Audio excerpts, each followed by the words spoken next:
이정훈 교수님의 성경적 세계관 살펴보도록 하겠습니다. 이 시간은 입문으로, 이 목차의 먼저 입문인데 크리스찬이란 어떤 존재인가 이걸 말하고 있습니다. 이것은 인간에 관한 존재적 관점입니다. 그러니까 의미와 통일성의 세 관점, 멘탈리티의 핵심 키워드, 신성한 내면화의 구상과 의미와 통일성 도약, 반드시 알아야, 필수적으로 알아야, 특히 이렇게 세계관을 알 때는 더 필요하다, 또 반드시 알아야 된다라는 것을 알 수 있습니다. 세계관이라는 걸 말한다는 것은 인간의 이 인격적인 존재에 관해서 나는 어떤 존재이고 나는 어떻게 살아가야 하는가, 그 문제를 말하기 때문에요. 이정훈 교수님도 이 문제는 잘 알고 있습니다. 그러나 핵심 키워드로 정확하게 말하는 것이 더 중요하다라는 거예요. 자, 여기 내용을 이제 넘어가면 여기 앞에 15페이지, 이 페이지는 안 나와 있지만 이렇게 하나님의 언약과 통치를 말하면서 창세기 1장 26절, 갈라디아서 3장 22절을 말하고 있어요. 언약과 통치를 말할 때 이제 어떤 신학적 관점을 말하느냐, 이것이 중요하다고 하겠습니다. 17페이지에 보면 당신은 누구십니까? 라고 해서 이 존재의 문제를 말하고 있어요. 그래서 진짜 크리스찬은 어떤 사람이냐 라는 걸 말하는 거예요. 그래서 교수님 자신이 예수님을 믿기 전에 어떤 자기 존재적 관점과 사명적 관점을 가지고 살았느냐, 이걸 말해주고 있어요. 여기 중간 두 번째, 그 다음 세 번째 문단에 이렇게 말하고 있잖아요. 사실 솔직히 고백하면 예수님 만나기 전엔 내가 누구인지 왜 사는지 몰랐습니다. 역시 이게 뭐냐? 존재적 관점, 사명적 관점. 나는 누구냐? 존재적 관점. 나는 뭐하고 살아야 되느냐? 사명적 관점. 이걸 잘 몰랐다 이거예요. 그 밑에 미국의 마이클 샌델 교수를 말하면서 왜 이렇게 열심히 공부하냐? 취직하고 이렇게 말했더니, 취직할 거다 말했더니 좋은 곳에 취직하면 뭐 하느냐? 답이 뭐냐? 점심때 스시 먹는다. 또 여기 인기 개그맨이 한국식으로 말하자면 소고기 사 먹겠지, 이런 거. 그래서 소고기 사 먹으면 뭐 하느냐? 또 소고기 사 먹겠지. 이런 이제 이 개그 같은, 인생이 맛있는 걸 사 먹으려고 이렇게 하느냐, 이걸로 참 인생이 허무하다 이거예요. 그래서 대학교 2학년 때 출가를 했다 이거예요. 그래서 출가를 해보니까 큰 스님이 와서 이 답을 알려주셨는데, 그래서 머리를 밀었다 이거예요. 그래서 머리 깎고 성리가 되었는데도 답이 안 나오더라 이거예요. 그래서 다시 세상으로 돌아와서 환속이라 했습니다. 그래서 서울대학에서 법학 공부했는데, 법학 공부해도 내가 누구인지 왜 사는지 모르겠다 이거예요. 그런데 예수님을 딱 믿고 나니까 내가 뭘 잘못했는지 이제 알게 되었다라는 거예요. 그게 뭡니까? 내가 누구인지 아니라 그분이 누구인지, 하나님 그분이 누구인지 물어야 된다라는 거예요. 이게 뭘 말하겠습니까? 교수님이 아주 잘 말씀하고 계시는 거예요. 뭘 말할까요? 이렇게 실존적 접근을 해서는 안 된다라는 거예요. 실존적으로 접근해서는 안 되고 여기 제목 뭐라 했어요?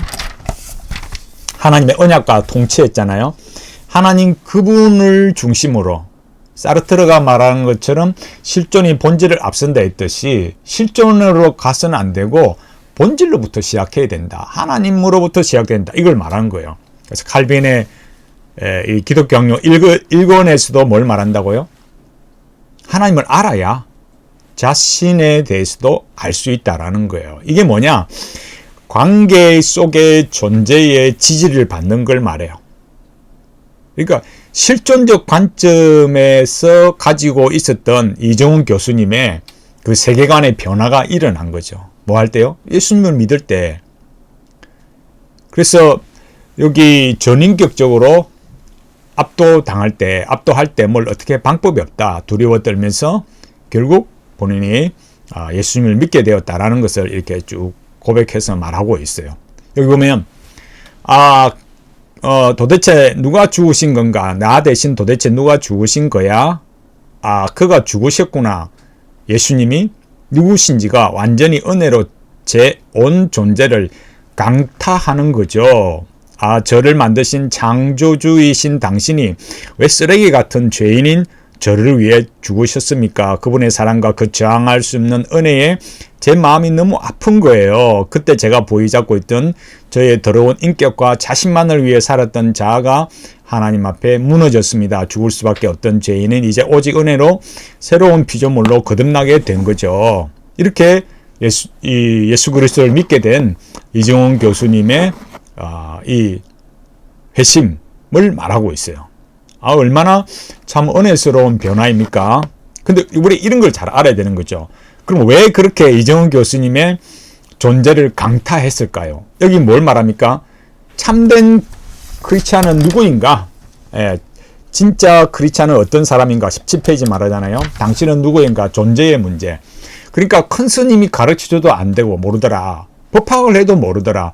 근데 예수님 믿고 알게 됐다. 이게 뭐예요?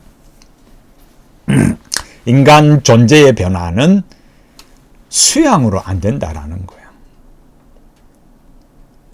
큰 스님을 따라서 출가를 해서 돌을 닦아도 안 되고 법학을 하면서 지성적으로 노력해도 안 되더라. 그럼 다 뭐라고요?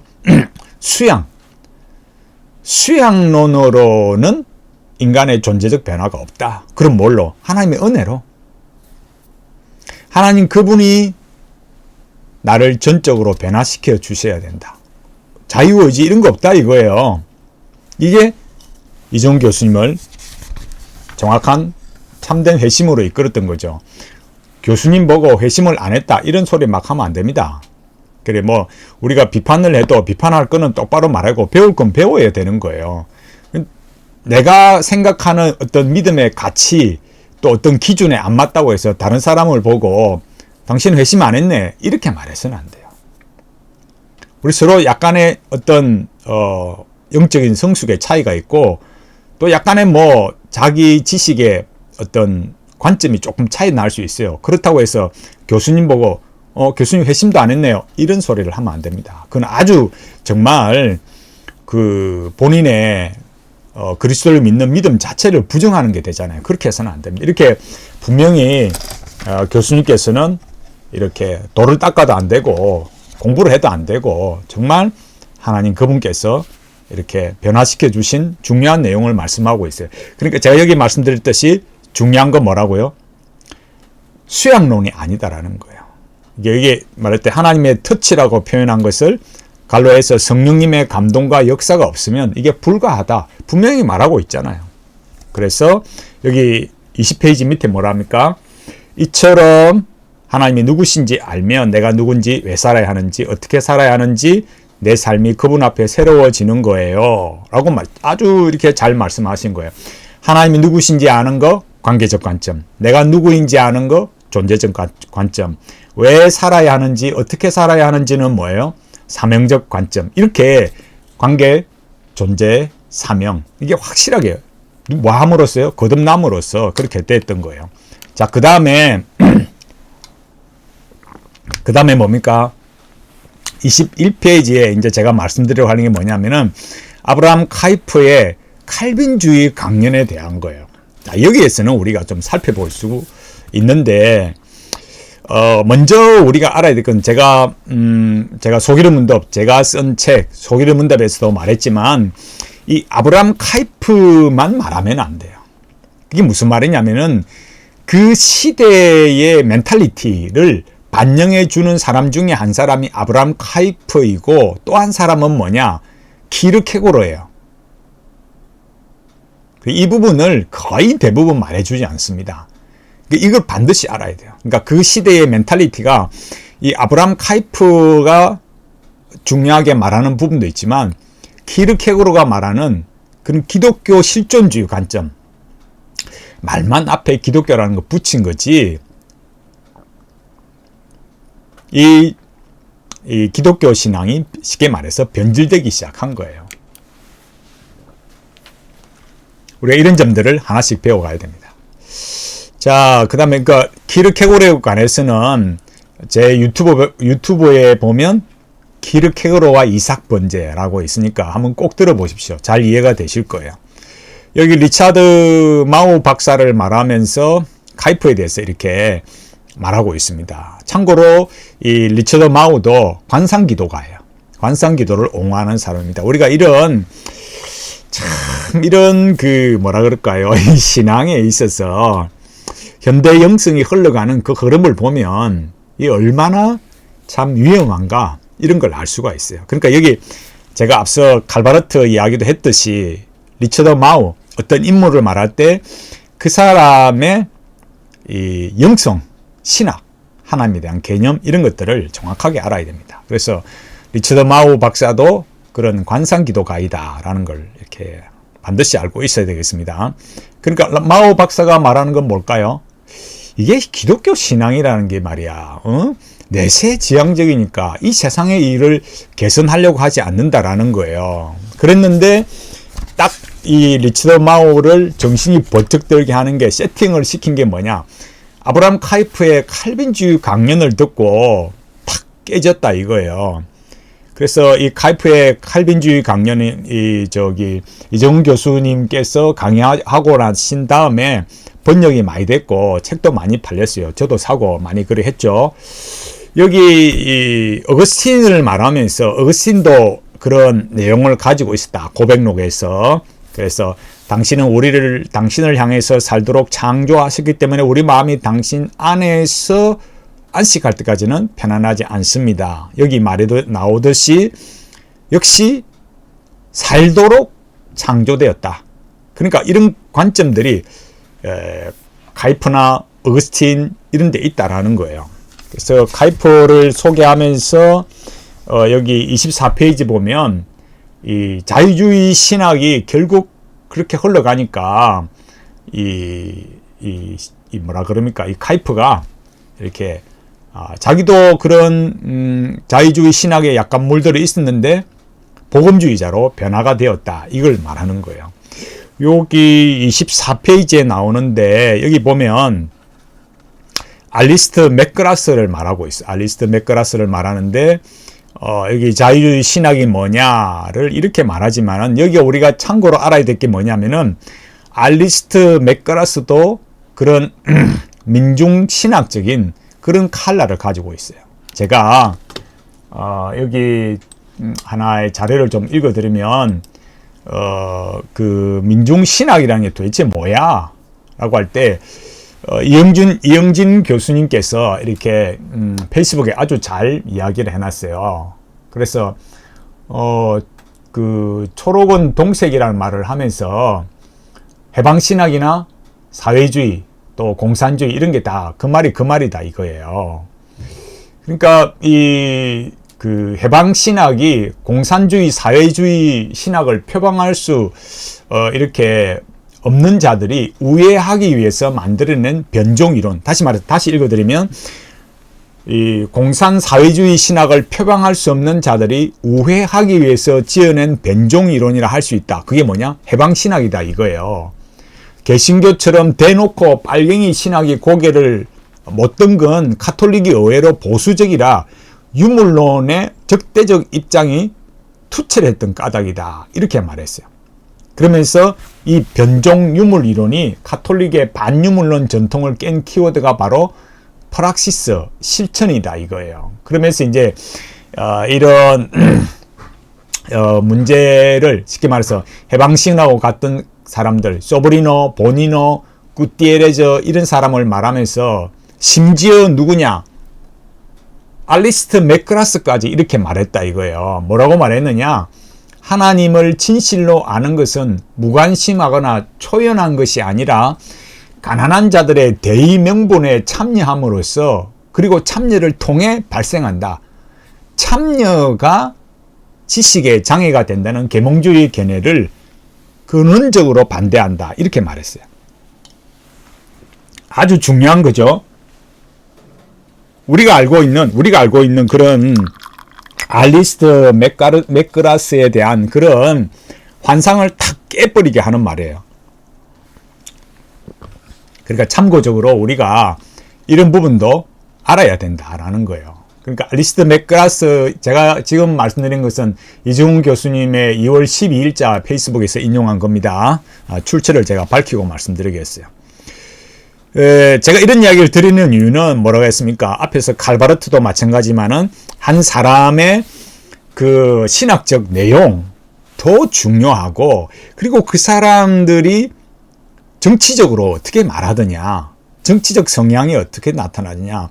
칼 바르트가 뭐라고요? 하나님을 전적인 타자라 해놓고 현실에 있어서는 민주주의, 사회주의, 결국 자본주의 타도로 가는 프롤레타리아 혁명 계열에 설 수밖에 없는 그런 하나님 혁명, 이런 걸 말한 거예요. 알리스트 맥가라스도 그런 해방신학, 민중신학의 라인에서인데, 알고 보니까 그런 해방신학, 민중신학 이런 게 뭐라고요? 대놓고 여기 말했듯이 이영진 교수님이 말했듯이 대놓고 공산주의 신학, 사회주의 신학이라고 말할 수 없어서 해방신학, 민중신학이라는 이름을 걸었다 이거예요. 자, 여기에서 이제 카이프 목사님이 말하면서 이제 3대 칼빈주의, 바빙크, 벤자민 워필드와 함께 3대 칼빈주의 신학자다. 근데 이런 것들은 쉽게 말해서 신칼빈주의예요.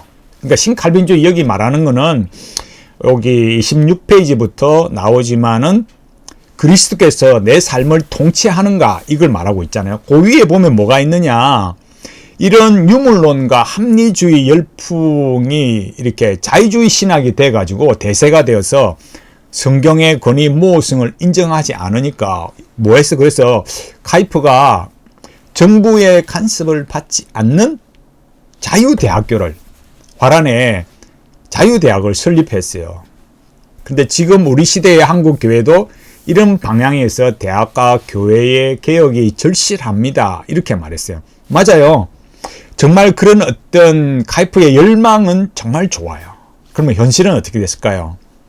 지금은 화란 자유대학이 칼바르트가, 이 칼바르트의 신정통주의에 장악되어 있어요. 결과는 어떻다고요? 처음 어도와는 너무 변질이 되어서 그냥 이 칼바르트의 신정통주의에 오염이 되니까 사실은 자유주의 신학이나 아무런 차이가 없는 거예요. 그 다음 여기 이제 핵심적으로 제가 오늘 여기 말씀드리려고 하는 게 뭐냐라고 하면은, 여기에 말하는 것이 26페이지 그리스도께서 내 삶을 통치하는가 라고 했을 때 아브라함 카이프의 영역 주권 사상이에요. 그러니까 그럼 이 영역 주권 사상이 과연 성경적이냐, 이걸 아는 게 정말 중요한 거예요. 이건 제가 사견으로 말씀드릴 수 없잖아요. 정말 중요한 거거든요.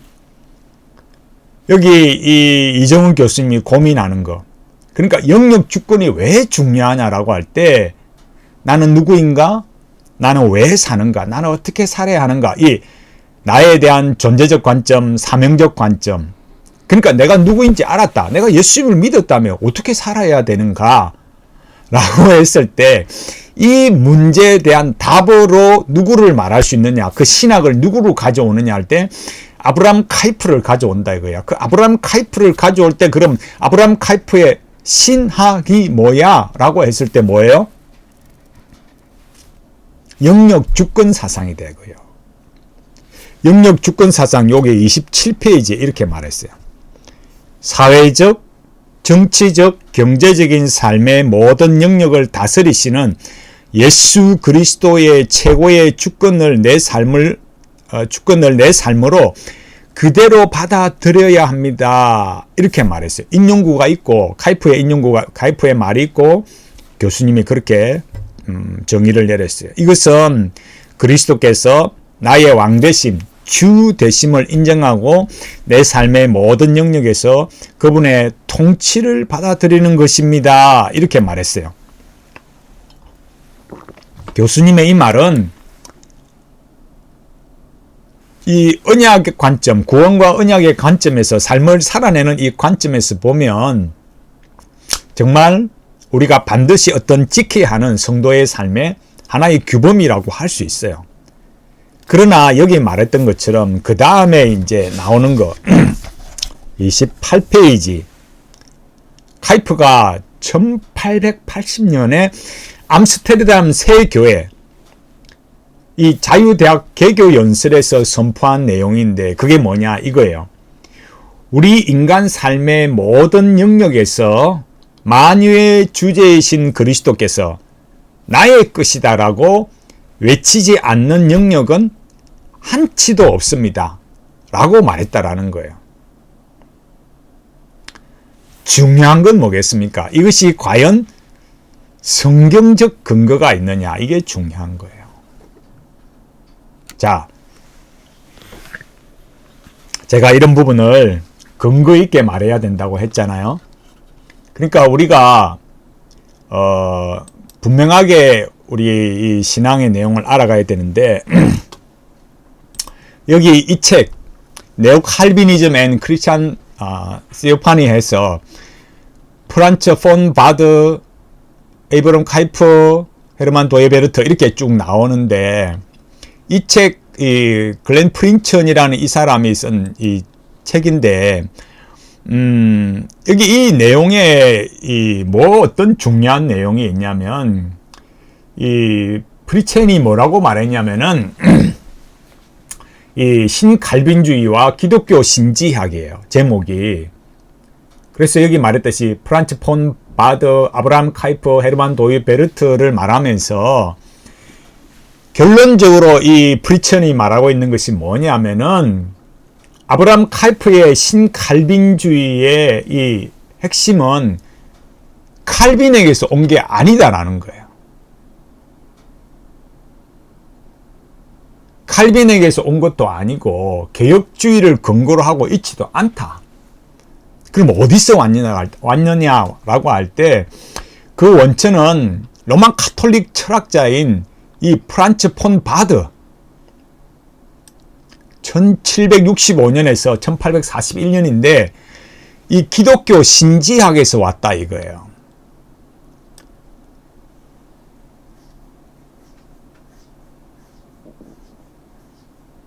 끔찍하지 않습니까? 놀랍지 않아요?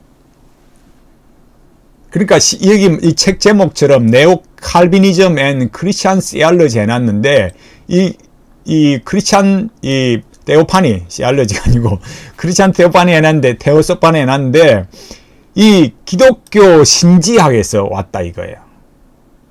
말이 기독교 신지학이지 이거는 그냥 큰 이 범주로 말하자면 신비주의에서 온 거예요. 그러니까 이거는 뭐라고 말하느냐, 이 프리천이 말하기를 이 아브라함 카이프가 말하는 삶의 모든 부분, 그러니까 여기 이종훈 교수님이 번역해 놓으셨듯이 여기 해설한 아브라함 카이프의 책 박태현 옮긴 이 책 아브라함 카이프 영역 주권에서 나온 이 책에 인용했듯이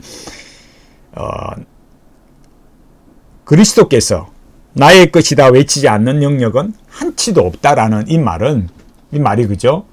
이게 카이프의 이런 생각은 신학이 아니라는 거예요. 프리천이 이렇게 말한 거예요. 신학도 아니고 철학도 아니다. 그러니까 카이프의 이 영역 주권 사상, 이게 무슨 말이냐면은 이 프리천의 이 말하는 이 내용들은 무슨 말이냐면은 카이프의 영역 주권은 그 출처가, 근거가 신학적 근거도 아니고 철학적 근거도 아니다. 그럼 뭐냐? 기독교 신비주의다 이 말이에요. 쉽게 말해서. 그러니까 우리가 이런 부분을 알면 이게 너무너무 이렇게 우리 신앙에 있어서 정말 큰 놀라운 충격을 받게 되는 거예요. 그러니까 이런 책들을 보면 이 기독교 신앙의 이런 부분에 있어서 과연 영역 주권이 과연 적절한가 아닌가 이런 것들을 참 우리가 진지하게 고민하지 않을 수 없는 거예요. 그러니까 이종훈 교수님은 이 책에서, 이종훈 교수님 책 뭡니까? 이 책에서 여기 제가 다시 보여드리겠습니다. 이종훈 교수님의 성경적 세계관, 이 책에서 또 강의에서도 계속 강조하시지만 강의를 하시지만 뭐라고 그래요? 이 영역 주권 사상을 계속 강조하시잖아요.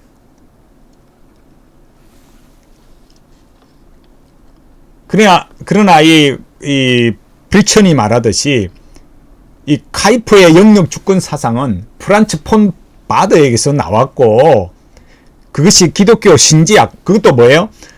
로만 카톨릭 철학자 프란츠 폰 바드의 기독교 신지학에서 로만 카톨릭에서 나왔다 이거예요. 그러니까 신학적 소산물도 아니고 철학적 결과물도 아니다 이거예요. 그럼 우리가 뭐라고 말해야 되겠습니까? 이 아브라함 카이프의 영역 주권 사상은 결코 이게 성경적인 세계관이라고 할 수 없다 이거예요. 우리가 이런 부분들 왜 제가 이런 말씀을 드리겠습니까? 이런 영향들이 뭘 하냐면은 여기 이런 신칼빈주의의 이런 이 영역 주권 사상이 문화의 구속으로 나가는 거예요. 제가 여기 하나 보여드리면 그걸 말하는 대표적인 책이 알버트 월터스 마이클 고인이 이렇게 새로 번역되어 이 책은 이제 새로 또 번역이 나온 책이 이제 제가 헷갈리는데 2017년 판인데 이거 말고 새로 나왔어요. 그게 뭐냐면은 제목은 창조 타락 구속인데 제목만 봐서는 우리가 잘 몰라요. 그냥 성경적인 것처럼 보이죠. 그럼 실제 이 내용이 결국 뭘 말하느냐? 문화의 구속을 말해요. 그러니까 문화의 구속을 말한다는 게 뭘 말하느냐 하면은 우리가 살아가는 이 일반 은혜의 은총의 영역들 그것을 구속의 영역으로 포함시켜 버리는 거예요. 그러니까 국가와 사회, 교회 이런 구분이 없어요. 그 문화 변혁. 그 인간의 신칼빈주의에서 보는 건 뭐냐면 이 인간의 역할을 뭐냐라고 할 때 문화를 구속적으로 변화시켜서 장차 이 땅에 임할 새하늘과 이 새 땅을 구성하는 한 부분이 되도록 해야 된다라는 거예요. 제가 왜 계속 수양론으로 안 된다 그랬잖아요. 구원론에도 있어서 마찬가지지만 우리가 애써서 노력해서 천국을 우리가 만들어서 기여하겠다는 거 굉장히 주의가 필요한 거죠. 이것을 하나님 주권이라는 하나님의 통치, 하나님의 주권이라는 이름으로 구속의 영역에 이 자연법의 영역, 문화의 영역을 끌어들이는 거예요. 이게 정말 무섭다라는 거예요. 그러니까 문화의 구속에 우리가 애쓰고 노력해서 이 문화, 정치, 경제, 사회를 변화시켜서 장차 도래할 그 하나님의 나라에 일부분을 기여하겠다, 한 부분을 만들어내겠다 이렇게 생각하는 거예요. 이런 영역 주권 사상의 근본 출처가 뭐라고요? 아브라함 카이프의 이 영역 주권 사상의 그 출처가 프란츠 폰 바드의 로만 카톨릭이고 그게 뭐라고요? 신지학에서 나왔다. 그리고 또 뭐라고요? 이런 내용들이 제가 금방 말씀드린 것처럼 이런 신칼빈주의가 문화 구속으로 가기 때문에 지금 보여드리는 이 책처럼 창조 타락 구속, 알버트 월터스와 마이클 고인이 결국 이런 사람들이 그 같은 방향성으로 문화의 구속으로 가게 되더라는 거예요. 그래서 우리가 정말 이정훈 교수님의 의도 말하는 거 그게 뭐였어요? 진짜 기독교인 크리스찬 뭐야? 그러니까 첫째는 뭐예요? 머리 깎고 출가해도 안 되더라. 서울대에서 법학 공부해도 안 돼.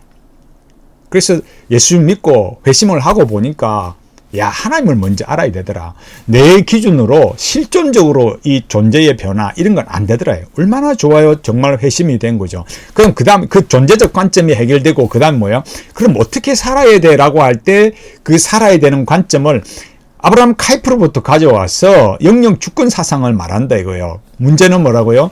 그 영역 주권 사상의 근거가 뭡니까? 프란츠 폰 바드의 신지학에서 왔다. 로만 카톨릭 철학자.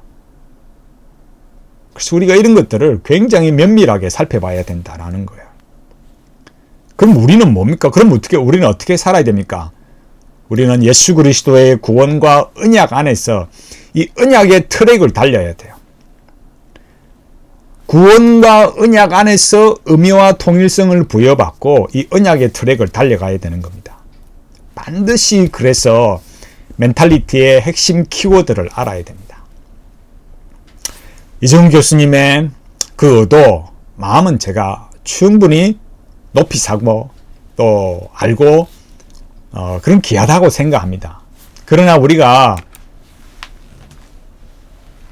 이런 부분에 있어서 여기 이정훈 교수님의 책을 이렇게 성경적 세계관을 말한다라고 할 때 이런 내용을 우리가 생각할 때 근본적으로 삶을 어떻게 살아야 돼 라고 했을 때 그 부분에 있어서 근본적인 내용이 어디로 가야 되는가, 이런 부분에 대비 또 핵심적인 또 삶의 원리, 규범 이런 게 뭐가 돼야 되는가. 교수님께서 말하는 그 나는 누구냐, 어떻게 살아야 돼, 그걸 뭐라고 해요? 정확하게 우리가 존재적 관점, 사명적 관점, 이런 것들을 하나님으로부터 정확하게 부여받고 삶을 살아가는 것을 어떻게 해요? 구원과 언약 안에서 이 언약의 트랙을 달려가는 것을 이 기독교 신앙의 핵심으로 삼아야 된다라는 거예요. 얼마나 이게 우리 신앙에 중요하겠습니까? 제가 요 다음 시간에는 다른 걸 또 제가 이 현대 기독교에 일어나고 있는 문제점들을 말씀드릴 건데, 우리가 한 가지 살펴가면서 이 기독교 신앙에 있어서 의미와 통일성은 무엇인가, 이런 것들을 정말 하나씩 배워가고 진짜 크리스찬으로서 진짜 이 시대의 이 혼란스러운 시대 속에서 하나님 앞에 이 존재적 관점, 사명적 관점, 또 관계적 관점, 이 의미와 통일성을 어떻게 부여받고 살아가느냐, 이런 내용들을 하나씩 계속해서 성경적으로 교리적으로 잘 정립해 가도록 함께 우리가 노력해 보도록 하겠습니다.